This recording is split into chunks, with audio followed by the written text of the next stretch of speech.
I am aware that this is mostly a Minecraft channel, but this game is just so peak, it's not even funny. Skate 4, technically called Skate. Wow, honestly, wow. Fantastic game. This is not going to be some crazy detailed review where I'm listing absolutely everything. It is also in early access, might I warn you about that. So there's clearly going to be bugs and stuff. Right off the bat, the controls are good. The controls I felt were smooth. They actually ported the same exact controls from Skate 3 over to this new game. And I was surprised they did such a well job in doing that because most often when there's a sequel, some things change, and usually not for the good, depending on the game company. But no, the controls were very fleshed out. They were exactly the same controls. Not only that, I felt like the movement was more polished compared to Skate 3. I mean, don't get me wrong, Skate 3 had good movement, but this was immaculate. I really felt it was good. Now, I'm just throwing this in here is that this is all my personal opinion. I've seen negative reviews already for this game. Again, it is in early access. Please note that. So things will be corrected as you go forth while playing the game and as time goes on. They're going to make updates. Not only did they get the movement right for skating itself, but there's also parkour. Yeah. Parkour, I couldn't believe it. This was honestly a fantastic addition to the game. It felt like the game is more worth exploring. The map is more worth exploring. I love it. I actually love it so much. Believe it or not, I actually like it more than skating itself. For some reason, I just like it more. They need to give this game parkour tricks, because right now it's just kind of basic parkour, which they try to make it as accurate as possible. They're grabbing on ledges, they're jumping from one thing to the next, swinging on different things.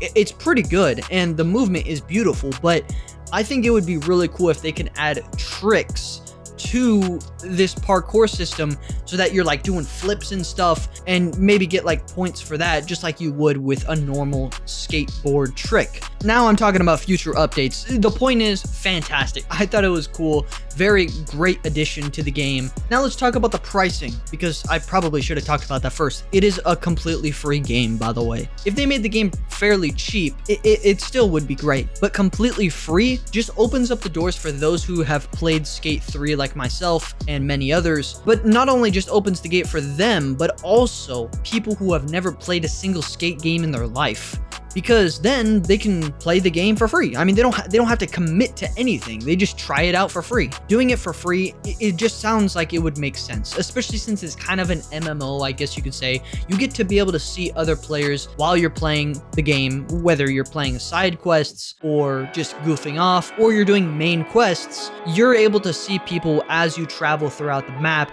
which is beautiful. I'm glad that they put that in there. I'm pretty sure that was in Skate 3. I remember the first time I played Skate 3 actually was when the servers died, so I wasn't able to really experience the multiplayer like I really wanted to. You can emote as well. But okay, customization in this game is incredible. I really think it's a good setup. It really is, for players who love customization. And most of the stuff in the game is actually free to get. You can customize your body, so more feminine, more masculine. You can increase your height, change your build to be more muscular or skinny or obese.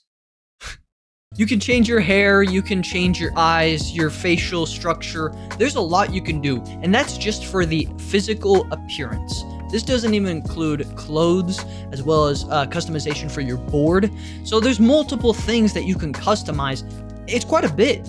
It really is. There's accessories for your body, so like glasses, hats. I hope they add backpacks. That would be cool. But yeah, just a lot of stuff that's actually genuinely free to earn. Are there microtransactions? Yeah, absolutely. I mean, come on, how are they going to fund the game if they make the game completely free? They put all this time and effort to create the game. They're gonna need to have some sort of payment in return to be able to, especially to support the game and update it however long they choose to update it for. So yes, there's cosmetics that are required to be paid with real money, which I think is fair. And I was looking at some of the cosmetics.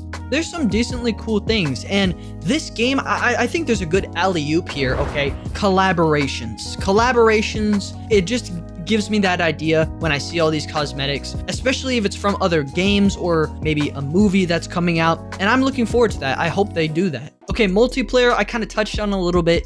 There's cross-platform, so it's not like PC to PC only. You could be PC, Xbox, PlayStation, and those are the only three. I don't think there's going to be any Nintendo. It's just going to be the big names, okay? Sorry, Nintendo. Technically, you're a big name, but you're getting smaller by the minute. I'm sorry. Oh, I kind of skipped this, but the map is very big for an early access game. I definitely can imagine there's the ability to transfer over to different cities and stuff and be able to check out multiple maps. It's not just one map, but the map is pretty big, and I think it's decent to explore. I feel like I've just scratched the surface for the amount of missions. That doesn't even include the daily missions that are like obviously time-based. I can definitely see how the developers have tried to make the missions unique from each other. In fact, moving on to a different topic, self-inflicted damage.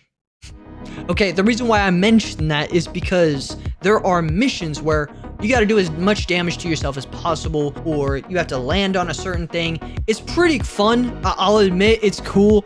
I like how they really put their passion into that feature of the game, and that's like the ragdoll physics, and they made it so that you can dive while in the air or kind of like fall like Fortnite or something. I like it, and there's missions dedicated just for that, which is neat. I don't remember if they had that in Skate 3, but if they did, it's nice that they transferred it over to the fourth one. And this kind of goes back to what I was talking about with parkour.